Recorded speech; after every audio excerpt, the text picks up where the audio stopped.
कभी कभी हमारे साथ कुछ ऐसा हो जाता है जो बिल्कुल ही सोच से हटकर होता है, और मेरे साथ भी ऐसा ही हुआ। मैं अपने देवर को अपना मसीहा समझ बैठी थी। मुझे क्या मालूम था कि उसके भोले भाले चेहरे के पीछे कौन सा चेहरा छुपा हुआ है। लेकिन जब तक उसका असल चेहरा मेरे सामने आया, बहुत देर हो चुकी थी। सर्दियों के दिन थे। सर्दियों की भी एक अलग ही खास बात होती है।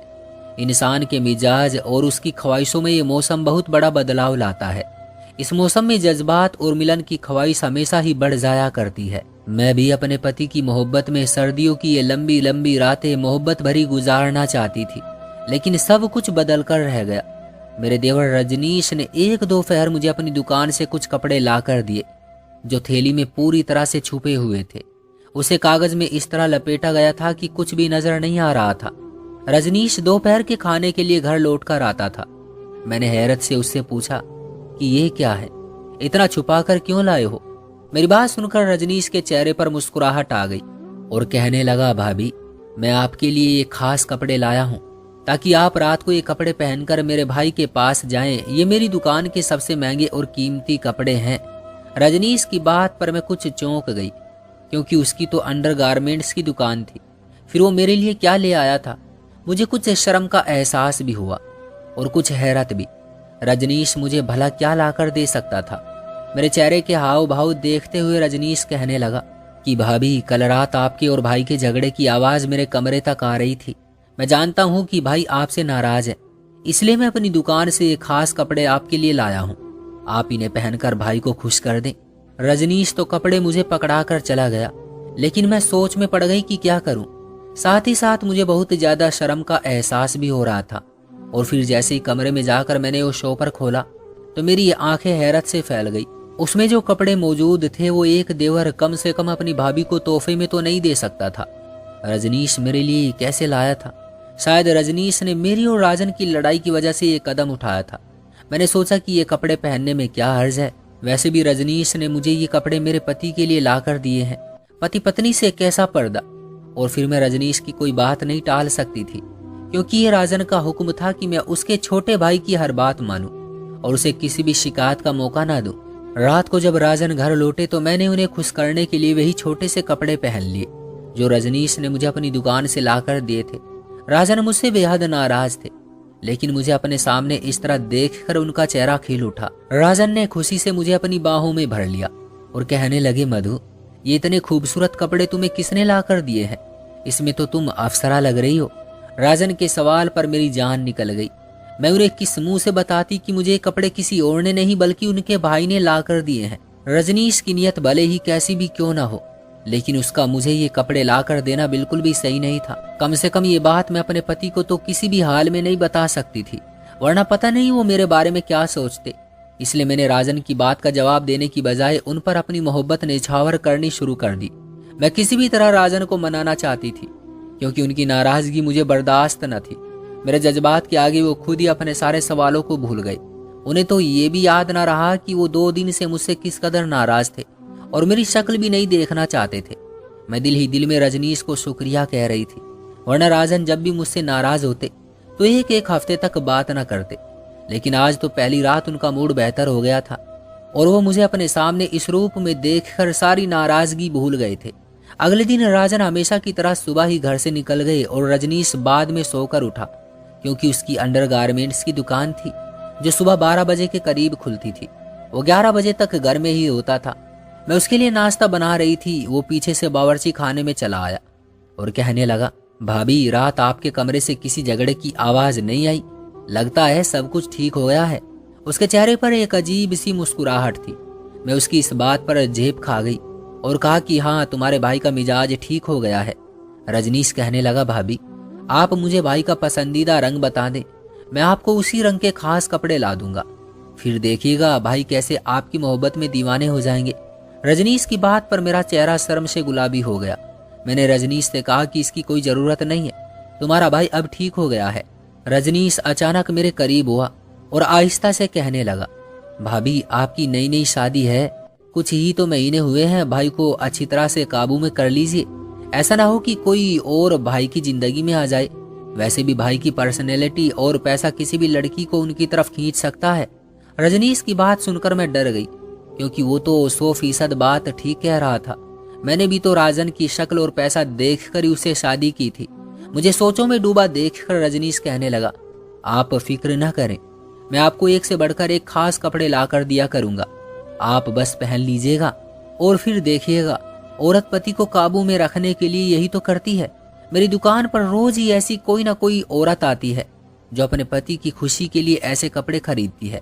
मेरा काम है ऐसे कपड़े बेचना, इसलिए आपको मुझसे शर्माने की जरूरत नहीं। दुकान पर आने वाली औरतें भी मुझे अपनी पसंद और मर्जी बताकर ही कपड़े खरीदती हैं। रजनीश की बात सुनकर मैं राजी हो गई, क्योंकि मैं भी राजन को सिर्फ और सिर्फ अपनी तरफ ही खींच कर रखना चाहती थी। बहुत ही मुश्किल से तो मैंने राजन से शादी की थी, वरना मेरे लिए तो चपरासी और चौकीदार जैसे लड़कों के ही रिश्ते आया करते थे। लेकिन मुझे क्या मालूम था कि रजनीश की बात मानकर मैं अपनी बर्बादी को दावत दे रही हूँ। ये जानकर आपके भी रोंगटे खड़े हो जाएंगे कि मेरा देवर मुझे ये खास कपड़े पहनाकर रात को मेरे साथ क्या करता था। मेरा नाम लीला है। मैं हमेशा से ही बहुत फैशनेबल और अपनी नुमाइश करने वाली लड़की थी। मुझे अपनी खूबसूरती पर नाज था और मुझे लगता था कि मैं अपने तन और अपने हुस्न की नुमाइश करके किसी भी मर्द का दिल मोह सकती हूँ। मैं चरित्रहीन नहीं थी, बस गरीबी से तंग थी, और इसी बात ने मुझे थोड़ा सा बेशरम बना दिया था। और फिर मेरी मुलाकात राजन से हुई। राजन के पास एक बड़ी सी गाड़ी थी और वो इसी गाड़ी में अक्सर हमारे मोहल्ले में आया करता था। ये तो मैं नहीं जानती थी कि वो यहाँ क्यों आता था, लेकिन मेरी नज़र उसकी बड़ी सी गाड़ी पर जम गई थी। राजन के ठाट बाट देखकर ये अंदाजा हो जाता कि वो एक रईस ज़्यादा है, और मैं ऐसे ही किसी व्यक्ति की तलाश में थी जिससे शादी करके मेरी जिंदगी में किसी चीज़ की कोई कमी ना रहे। मैंने अपनी खूबसूरती को अपने फैशन से और ज़्यादा जाहिर किया और तंग कपड़े पहनकर राजन के रास्ते से गुजरने लगी। मुझे यकीन था कि राजन की निगाहें मुझ पर जरूर ठहरेगी, और ऐसा ही हुआ। मेरा लंबा कद, लंबे खुले बाल और ढालदार शरीर राजन को पिघला गया, और उसे मेरे करीब होने में ज़्यादा वक्त न लगा। मैं अपने मकसद में पूरी तरह कामयाब रही थी, और इस बात की मुझे बहुत खुशी थी। राजन और मेरा मिलना जुलना बढ़ा तो वो मुझे एक से एक जगह ले जाने लगा। कभी शॉपिंग कराता तो कभी घुमाने ले जाता। मेरी माँ को ये बात अच्छी तरह मालूम थी कि मैं राजन के साथ अपने संबंध बढ़ा रही हूँ, लेकिन उन्हें इस बात पर कोई ऐतराज नहीं था, क्योंकि हम जैसे लोगों की ये ख्वाहिश होती है कि बेटियां अच्छे और अमीर घरों में विदा हो जाए। 2-3 महीनों की मुलाकातों के बाद राजन ने मुझसे तन्हाई में वक्त गुजारने की बात की, तो मैंने उससे सीधा शादी की बात की। मैं फैशनेबल जरूर थी, मगर चरित्रहीन नहीं थी। मेरी बात सुनकर पहले तो राजन गड़बड़ा गया, लेकिन फिर उसने हामी भर ली और रिश्ता भेज दिया। राजन का छोटा भाई रजनीश रिश्ता लेकर आया था, क्योंकि राजन का इस दुनिया में छोटे भाई के सिवा और कोई नहीं था। मगर शादी के लिए रजनीश ने कुछ अजीबोगरीब शर्त रखी थी। रजनीश का कहना था कि वो लोग शादी बिल्कुल सादगी और खामोशी से करना चाहते हैं, क्योंकि उनके पैसे की वजह से उनके बहुत सारे दुश्मन हैं और किसी को भी उनकी खुशियां बर्दाश्त नहीं होती। मेरी माँ को क्या मसला हो सकता था? हमारे पास खुद भी शादी के लिए पैसे नहीं थे। माँ ने भी मुझे खाली हाथ ही विदा कर दिया। मैं शादी होकर एक बहुत बड़े से घर में आई थी। ये शहर का एक खुला इलाका था, लेकिन मेरी शादी ऐसे हुई थी कि शायद पड़ोस वालों को भी खबर ना हुई हो। हैरत की बात यह थी कि इतने बड़े घर में नौकर चाकर भी नहीं थे, बल्कि राजन और रजनीश घर का सारा काम खुद ही किया करते थे। शादी के बाद मैंने सारा घर संभाल लिया। यहाँ आकर मैं बहुत खुश थी, क्योंकि ना ही खाने पीने की कोई कमी थी और ना ही कोई रोकने टोकने वाला था। मेरे घर में तो माँ मुझे ज़्यादा फैशन भी नहीं करने देती थी, और मेरे सजने संवरने पर भी उन्हें बहुत ज़्यादा गुस्सा आता था। मगर यहाँ ना ही राजन ने मुझे मना किया था और ना ही मेरे देवर रजनीश को मेरी किसी बात से कोई मसला था, बल्कि वो तो मुझसे बहुत खुश था और कहता कि मेरे आने से घर में रौनक आ गई है। लेकिन जैसे जैसे शादी को दिन गुजर रहे थे, मेरे और राजन के बीच दूरियां बढ़ रही थी। राजन छोटी छोटी बात पर नाराज हो जाया करते और हफ्तों तक मेरे करीब ना आते, ना ही मुझसे बात करते। कभी कभी तो मुझे वजह भी समझ नहीं आती थी कि वो मुझसे क्यों नाराज होते हैं। मुझे राजन से मोहब्बत हो गई थी और उनकी नाराजगी मुझे बर्दाश्त ना थी। और फिर ये डर भी सताता था कि जिस तरह मैंने उनसे शादी की है, उसी तरह कोई और भी उनकी जिंदगी में आ सकती है। रजनीश भी उठते बैठते मुझे यही समझाता कि मुझे राजन को अपने काबू में रखना चाहिए और इसको खुश करने के लिए नए तरीके आजमाने चाहिए।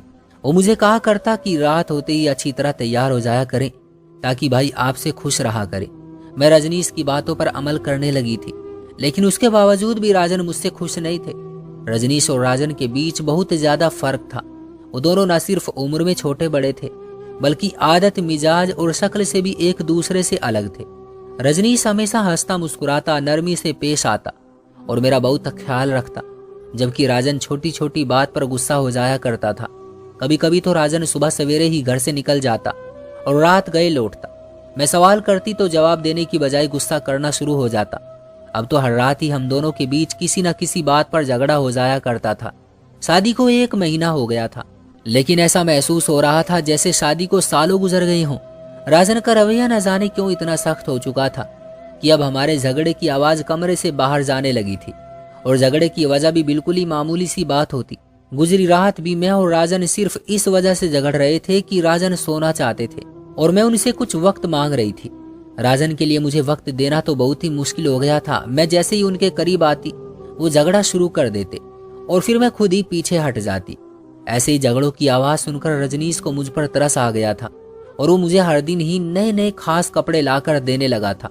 कभी कभी मुझे झिझक महसूस होती तो रजनीश मेरे कांधे पर हाथ रख कर कहता कि वो एक दुकानदार है और ये उसका काम है, इसलिए उसे बिल्कुल भी शर्म महसूस नहीं होती। जब से मैंने ये कपड़े पहनने शुरू किए थे, राजन बहुत ही ज्यादा खुश हो गए थे। उनका अंदाज बहुत ही अलग होता और वो खुद ही मेरे करीब चले आते। जिस तरह वो मेरे साथ मोहब्बत का इजहार करते, मैं हैरान रह जाती, क्योंकि शादी की रात भी मैंने उन्हें इस तरह मोहब्बत करते नहीं देखा था। एक रात राजन मेरे लिए जूस लेकर आए और कहने लगे कि ये पी लो, तुम्हें बहुत ज्यादा कमजोरी हो गई है, मैं नहीं चाहता कि तुम्हारी सेहत खराब हो। मैंने खुशी खुशी वो जूस पी लिया और उसके बाद मुझे बहुत अजीब महसूस हुआ। मेरे जज्बात में एक अजीब सा बदलाव जाहिर हुआ और फिर मुझे कुछ होश ही ना रहा, और जब होश आया तो मैं राजन के साथ ही बिस्तर पर मौजूद थी। फिर हर रात ही ऐसा होने लगा कि मैं रजनीश के दिए कपड़े पहनती और राजन मुझे जूस पिलाते। मैं अपने आप में ना रहती और ऐसे ही सुबह हो जाती। एक रात मैंने राजन का दिया हुआ जूस न पिया और खामोशी से उसे बाहर फेंक दिया, और उस रात मुझ पर एक ऐसा भयानक सच खुला कि मेरे होश उड़ गए। ये घर, ये कारोबार और पैसा सब कुछ रजनीश का था। राजन केवल रजनीश के कारोबार में काम करते थे और ये बात मुझ पर शादी के चंद दिनों बाद ही खुल गई थी। क्योंकि मुझे पैसे की कोई कमी नहीं थी, इसलिए मुझे इस बात पर कोई ऐतराज न हुआ। हर गुजरते दिन के साथ मुझे पता चल रहा था कि रजनीश की हैसियत राजन से कहीं ज्यादा है, क्योंकि राजन उसके आगे हाथ बांधकर ऐसे खड़े होते जैसे उसके नौकर हो। और इसी वजह से राजन ने मुझे सख्ती से कहा था कि मैं कभी रजनीश के खिलाफ न जाऊं और उसकी हर बात मानूं, क्योंकि हम उसके टुकड़ों पर पल रहे हैं। मैंने भी राजन की बात मान ली थी, क्योंकि पैसा रजनीश का था या राजन का, इससे मुझे कोई फर्क नहीं पड़ता था। मैं तो एक बेहतरीन जिंदगी गुजार रही थी। ऐसी ही जिंदगी मेरा ख्वाब थी जो मुझे मिल गई थी, मगर मैं भूल गई थी कि हर ख्वाब की एक कीमत होती है जो चुकानी पड़ती है, और मुझे भी अपने इस ख्वाब की एक भारी कीमत चुकानी पड़ी थी।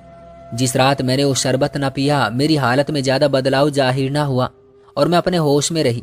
कुछ देर तो राजन मेरे साथ वक्त गुजारते रहे और उसके बाद कमरे का दरवाजा खुला और रजनीश कमरे में चला आया। मैंने जानबूझकर मदहोशी का नाटक किया हुआ था, क्योंकि मैं राजन को नाराज नहीं करना चाहती थी, लेकिन मुझे ये मालूम नहीं था कि मुझे कुछ ऐसा देखने को मिलेगा। रजनीश के कमरे में आते ही राजन मुझे छोड़कर पीछे हटा और हाथ बांधकर रजनीश के सामने खड़ा हो गया। उसके बाद जो कुछ रजनीश ने कहा वो सुनकर मेरे कानों से धुआं निकलने लगा। कुछ ही लम्हों में राजन कमरे से निकल गया और रजनीश बिस्तर पर आकर मनमानी करने लगा। रजनीश का ये रूप मेरे लिए बहुत ही भयानक था और ये सब बर्दाश्त करना भी मुमकिन नहीं था, इसलिए मैं फौरन ही उठ गई और उसे धक्का दे दिया। मुझे उठे देखकर पहले तो रजनीश हैरान हुआ और फिर मुस्कुरा कर कहने लगा, अच्छा हुआ भाभी जी, आप खुद ही सारा सच जान गई हैं। अब हमें ज्यादा परेशानी नहीं होगी और सारा काम बहुत अच्छी तरह होगा। मैंने हकलाते हुए रजनीश से पूछा कि कौन सा काम। खौफ से मेरे सारे जिस्म से पसीना बह रहा था। रजनीश हंसते हुए कहने लगा कि इतने बड़े घर में इतनी सुहानी जिंदगी ऐसे ही तो नहीं मिल गई है। हर चीज की एक कीमत होती है और तुम्हें ये सब कुछ तुम्हारी खूबसूरती के बदले मिला है। रजनीश ने राजन से जो बात की थी उसके बाद इतना तो मैं जान ही गई थी कि रजनीश और राजन भाई नहीं है, बल्कि राजन रजनीश का नौकर है।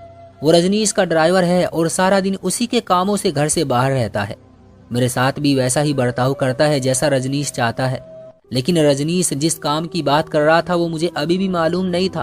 और फिर धीरे धीरे रजनीश ने मुझे बताना शुरू किया कि उसकी अंडरगारमेंट्स की एक दुकान है जिसमें वो अच्छा खासा पैसा कमाता है, लेकिन उसका असल कारोबार कुछ और है। रजनीश खूबसूरत औरतों को खास तरह के कपड़े पहनाकर औरतों की तस्वीरें और वीडियोज बहुत सारी वेबसाइट्स पर बेचता था और लाखों डॉलर कमाता है। राजन को उसने अपना नौकर इसलिए रखा हुआ है क्योंकि राजन एक खूबसूरत और लंबा चौड़ा मर्द है और उसे देखकर लड़कियां बहुत आसानी से जाल में फंस जाती है। आज तक राजन और रजनीश ने मिलकर कई लड़कियों को फंसाया है और राजन हमेशा बिना शादी के ही उन लड़कियों की ऐसी गंदी तस्वीर और वीडियोज हासिल करता रहा है। लेकिन जब मैंने बगैर शादी के उसे तन्हाई में कोई मौका न दिया तो मजबूरन उसने रजनीश को रिश्ता देकर भेज दिया। हमारे घर आने के बाद रजनीश ये बात अच्छी तरह जान गया कि हम बहुत गरीब लोग हैं और पैसे की खातिर ही मैं शादी कर रही हूँ, तो उसने शादी जैसे रिश्ते को भी अपने घिनौने कारोबार का हिस्सा बना लिया और मेरी और राजन की शादी करवा दी। शादी इतनी खामोशी से हुई थी कि किसी को भी खबर न लगी थी। रजनीश चाहता था कि मैं खामोशी से उसके घर आ जाऊं और उसके बाद वो मेरी और राजन की हर रात की वीडियोज बना ले। लेकिन शादी के बाद मेरी और राजन की रातों की जितनी भी वीडियोज उसे हासिल हुई वो ज्यादा अच्छे दामों में न बिक सकी क्योंकि मेरे कपड़े कुछ खास ना होते और ना ही मेरे जज्बात ऐसे होते जो ग्राहकों को अपनी ओर आकर्षित कर सके। इसलिए रजनीश के कहने पर राजन ने बहाने बहाने से मुझसे झगड़ा करना शुरू कर दिया और फिर रजनीश ने इसी बात को मुद्दा बनाकर मुझे खास कपड़े लाकर देने शुरू कर दिए जिस तरह की वेबसाइट पर डिमांड थी। मैं बेवकूफ ये समझती रही कि रजनीश मेरे और राजन के रिश्ते को जोड़ना चाहता है, लेकिन वो तो अपने ही कारोबार को बढ़ा रहा था। और फिर मुझे नशे की दवाइयां देकर रजनीश मेरी और राजन की हर रात की वीडियोज हासिल करके आगे बेचता रहा। लेकिन उसी बीच उसकी अपनी नियति मुझ पर खराब हो गई और जिस रात उसका दिल चाहता वो मेरे कमरे में चला आता। मेरा पति राजन रजनीश का एक मोहरा था और ये शादी सिर्फ एक दिखावे के लिए की गई थी। मैं उनके हाथ लगी सोने की अंडा देने वाली वो मुर्गी थी जिससे वो सारी जिंदगी फायदा उठाना चाहते थे। मैं अपनी कम अकली और अज्ञानता की वजह से बहुत बड़ी चोट खा चुकी थी और इस बात का एहसास मुझे बहुत देर से हुआ था। न जाने अब तक वो लोग मेरी कितनी वीडियोज बेच चुके थे। रजनीश ने मुझे बताया था कि मेरी वीडियोज दूसरे देशों में बेची गई हैं और बहुत महंगे दामों में बिकी है। वो नीचता से कहने लगा कि अब जब तुम सच जानी गई हो तो अपनी खुशी से हमारे काम में हिस्सेदार बन जाओ। हम तुम्हें पैसों में नहला देंगे और तुम ऐसे ही हर रात वीडियो बनवाती रहना। रजनीश की बात सुनकर मैंने उसके चेहरे पर थूक दिया। मैं गरीब जरूर थी और लालची भी, लेकिन इस तरह के काम के बारे में सोच भी नहीं सकती थी। मैं शादी करके अमीर होना चाहती थी लेकिन अपना तन बेचकर पैसे नहीं कमा सकती थी। मेरी इस हरकत पर रजनीश को गुस्सा आ गया और वो मुझे मारने के लिए आगे बढ़ा तो मैं भागने लगी। राजन को रजनीश ने किसी काम से बाहर भेजा हुआ था। उनके काले धंधे की वजह से घर में नौकर थे नहीं, इसलिए मुझे वहां से भाग निकलने में परेशानी ना हुई। मैं अंधाधुंध भागती चली गई। मुझे कपड़े बदलने का भी वक्त ना मिला। मैं वही खास कपड़े पहने हुए थी। मेरे तन पर बस चादर लिपटी हुई थी जो मैंने भागते भागते बिस्तर से खींच ली थी। रात के अंधेरे में गिरते पड़ते मैं किस तरह अपने घर पहुंची मुझे कुछ होश नहीं था, लेकिन मैं अपनी माँ के कदमों में पहुंचकर बहुत ज्यादा रोई थी। मेरी माँ मेरी ऐसी हालत देखकर परेशान हो गई थी और फिर मैंने रोते रोते अपनी माँ को सारा सच बता दिया था। मेरी माँ ने मुझे गले से लगाया और कहने लगी कि उसकी भी गलती है कि उसने बिना सोचे समझे एक अनजान मर्द से मेरी शादी कर दी। रजनीश और राजन मेरे पीछे मेरे घर तक नहीं आए थे क्योंकि मैं उन्हें अच्छे खासे पैसे कमाकर दे चुकी थी और अब शायद कोई और लड़की उनका अगला निशाना थी। हमारे पास ना ही पैसा था और ना ही पीछे कोई ऐसी सपोर्ट जो हम उन दोनों का मुकदमा दर्ज करा सकें और थाने के चक्कर काटते। मेरी माँ ने मुझे खामोशी से चार दीवारी में जिंदगी गुजारने का मशवरा दिया और मैं अपनी माँ की बात मान गई क्योंकि मैं जानती थी कि यहाँ इंसाफ लेना इतना आसान नहीं है। लेकिन हर रात मैं एक दर्द में गुजारती हूँ कि मेरी वो वीडियोज न जाने कहाँ कहाँ की लोगों के पास जा चुकी होगी और लोग किस तरह मुझे देख रहे होंगे। कभी कभी मैं सोचती हूँ कि पहले दौर में ये पाप, ये जुर्म करना कितना मुश्किल था। लोगों को ये घिनौना काम करने के लिए तवायफों के कोठों पर जाना पड़ता था, लेकिन अब तो मोबाइल और इंटरनेट के जरिए इंसान अपने ही घर में सारा काम कर सकता है। ये जुर्म सिर्फ शरीर का ही तो नहीं होता बल्कि आंखों का भी होता है। मेरी सभी सुनने वालों से गुजारिश है कि इस तरह की गंदी और बेकार वीडियो ना देखा करें कि जिसकी वजह से आप खुद को ऐसे पाप करने पर मजबूर कर लें कि किसी की इज्जत दांव पर लग जाए। और कोई भी माँ बाप और लड़की बिना सोचे समझे किसी भी अनजान मर्द या औरत पर भरोसा ना करे। दोस्तों, मैं आपसे पूछना चाहती हूँ, मेरा खामोश होकर घर में बैठ जाना क्या मेरा सही फैसला है? क्या रजनीश और राजन जैसे मुजरिमों को कभी सख्त सजा भी मिल सकती है? क्या ऐसा कोई तरीका है जिससे मेरी वो सभी वीडियो को डिलीट किया जा सके? अगर आपको ऐसा कोई तरीका मालूम है तो कमेंट बॉक्स में बताकर मेरी मदद जरूर कीजिएगा। दोस्तों, ये थी हमारी आज की कहानी। उम्मीद करता हूँ कि आपको पसंद आई होगी। वीडियो को लाइक कर दीजिए और चैनल को सब्सक्राइब कर लीजिएगा ताकि आने वाली वीडियो आपको तुरंत मिले। मुझे दीजिए अगली वीडियो तक इजाजत। तब तक के लिए धन्यवाद।